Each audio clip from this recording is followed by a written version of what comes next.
Hello my fair friends, I'm Ruby Ruse, this is Baby Bunny, and welcome to Fairy Fortunes.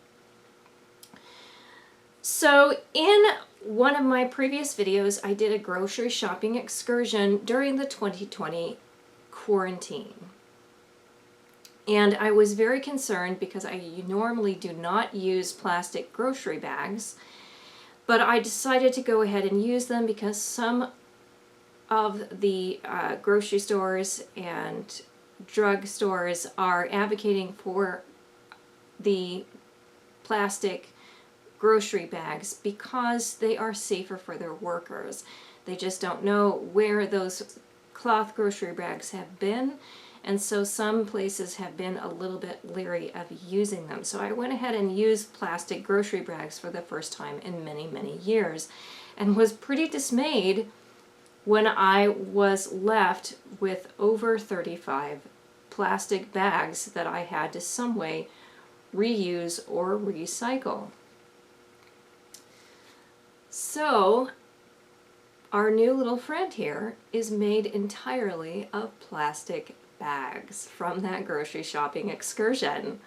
So he doesn't quite look like he's made of plastic, but he is entirely made of plastic. This little guy is going to be around for perhaps longer than Bunny and myself. And we are going to teach you how to make this lovely little bunny here. So if you would like to attract fairy spirits, one of the best ways to do that is to offer gifts. Now, if you are interested, perhaps I'll do another video on doing fairy offerings. But a wonderful way to attract fairy spirits is to offer them a gift of some kind of effigy. Fairy spirits are very appreciative of fairy-like statues, but they also appreciate woodland creatures. And the more unique and interesting, perhaps the more interested they will be to this gift that you have brought them. If you would like to attract fairy spirits or fae entities, just be careful that you do that, because I have said many times on this channel that fae spirits do not have any moral context. Morality is a human construct. The fae world does not recognize the difference between good and evil. Those words do not exist in the fairy languages. So if you want to work with the fae, you have to be mindful of that fact and realize that all fairy spirits have the capability of being malicious and harmful to humans, and all fairy spirits have the potential to be benevolent and helpful to humans. And the same spirit may in fact be benevolent in one instance and then malicious in another. So all fairy spirits are very chaotic and unpredictable to work with. That said, these are majestic beings and they are valuable creatures. They have great wisdom to offer, and many of them are extremely beautiful and will add to your life and especially your garden.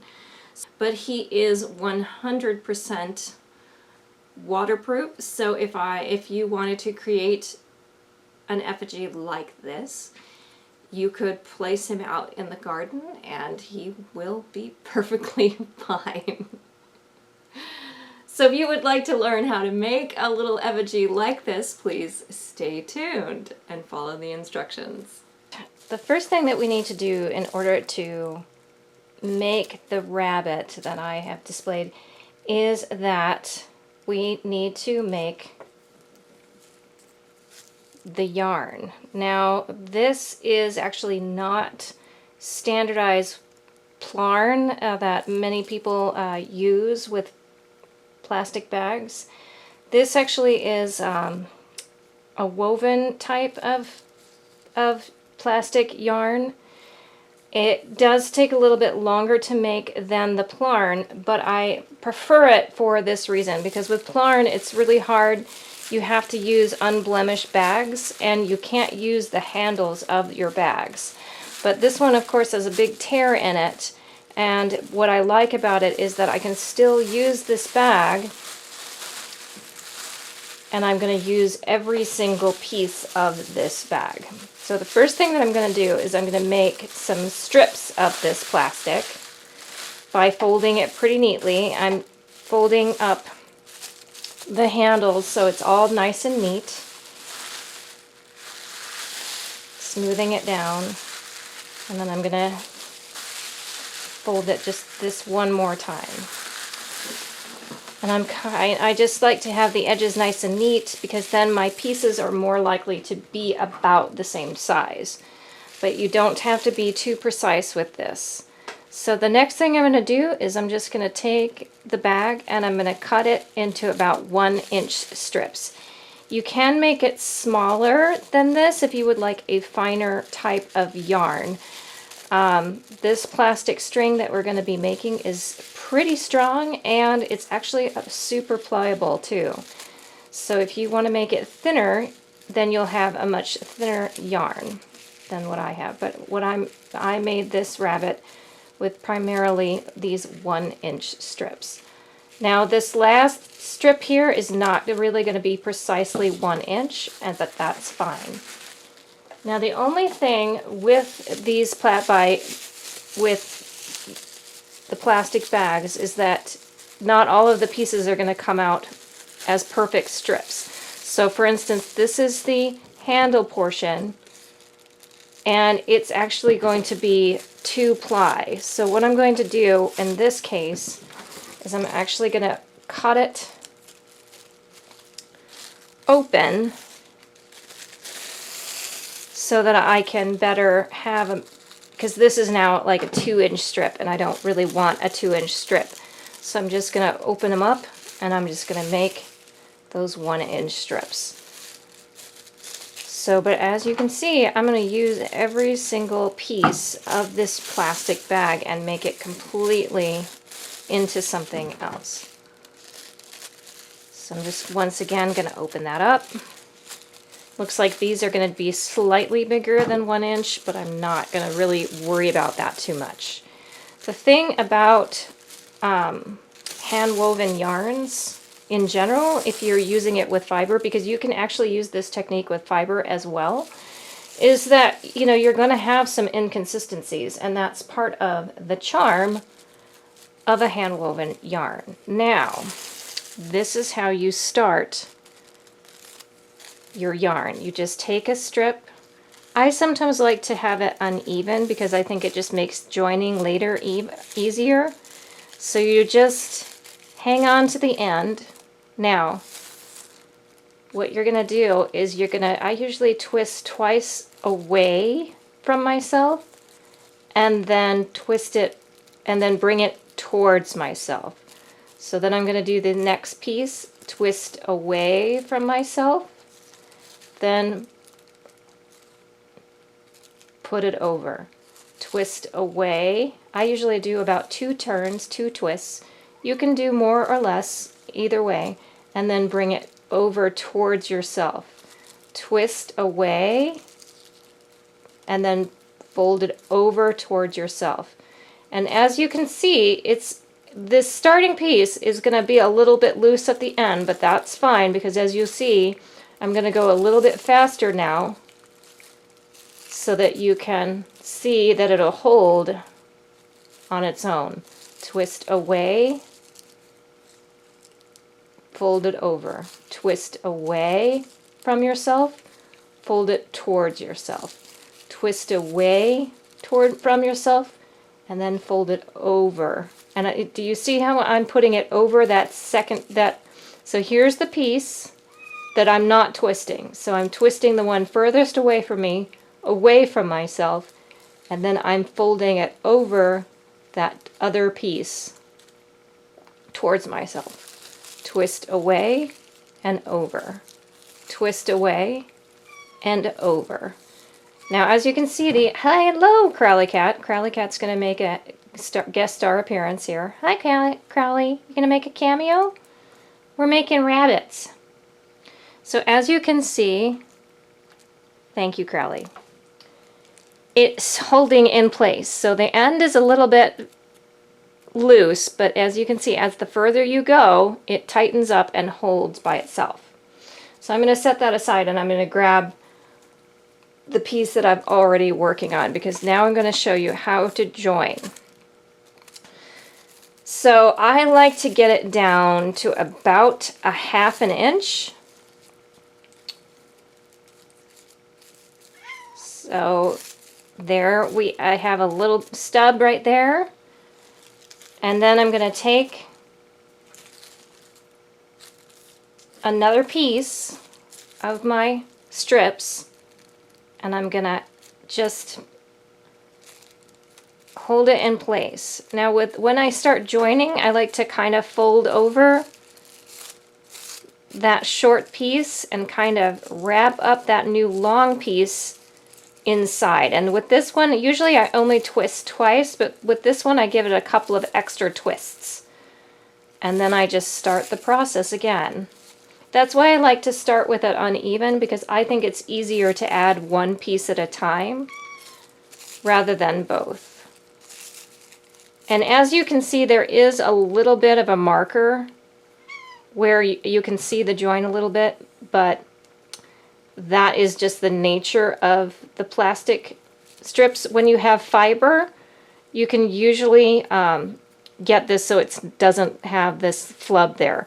But if you'll notice, if you look at hand spun yarn, a lot of times, hi Crowley Cat, a lot of times you'll see the joining points, and that's perfectly okay. Bunny, Crowley, you knocked over Bunny. And as you can see, it holds itself right into place.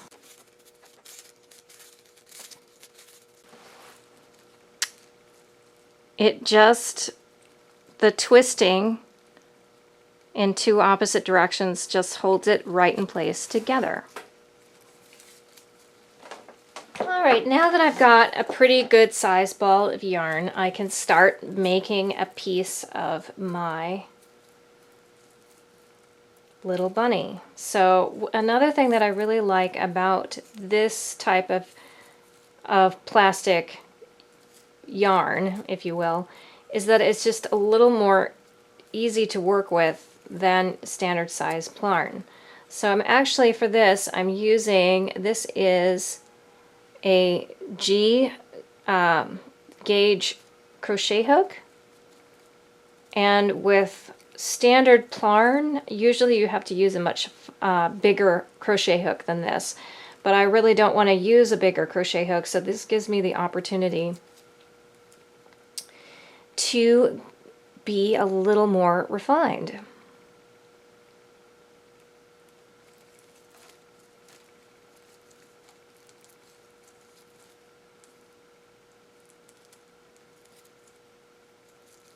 Usually I like to use a little crochet marker. So that's what that is right there.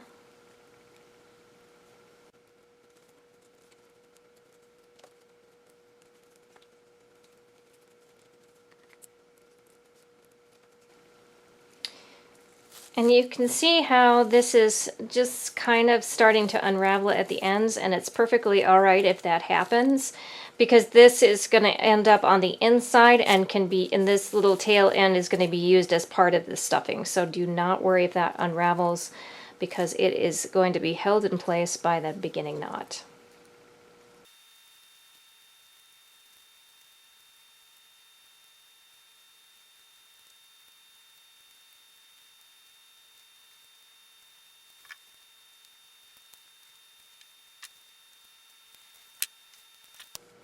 And see, I can cut it just like regular yarn.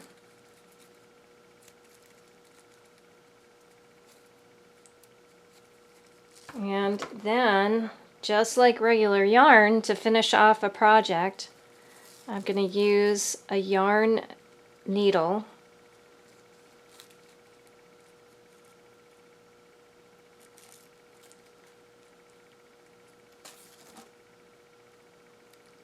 And I can thread it just like any other type of yarn and finish off .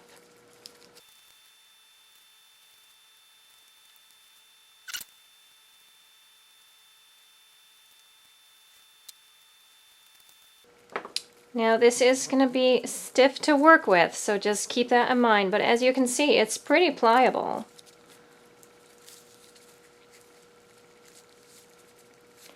Now, because I want to use this outdoors and I want to make it completely waterproof since it's made of plastic, I'm going to use some strips that I didn't put in as the stuffing. And I'm just going to fill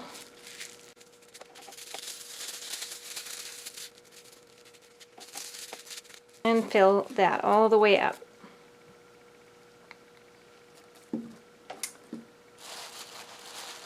With the body of the bunny, I didn't use strips actually. I used whole plastic bags to fill the body of the bunny.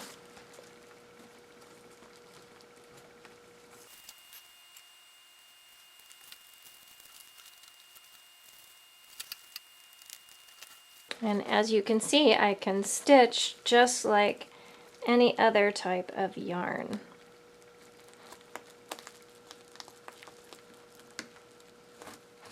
And with all the work I've done, my thread is unraveling just a little bit. So I'm just going to go ahead and fix that right up.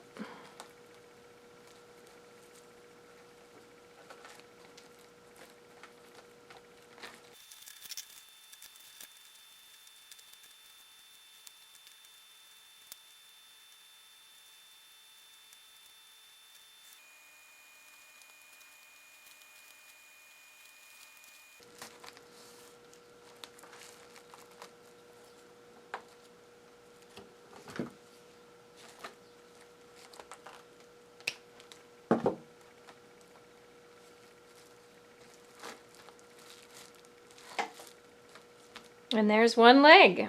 I will finish the rest of the bunny off camera and you'll see the finished product. Now this, the pattern that I used for this crochet animal is actually from Annie's Attic. I will see if I can find a link to a similar pattern and leave it for you in the description box down below. So happy creature making. And if you do decide to make this little guy, please post a picture and whether you intend for this to be a gift to the fae spirits in your garden. And with that, have a fairyful day.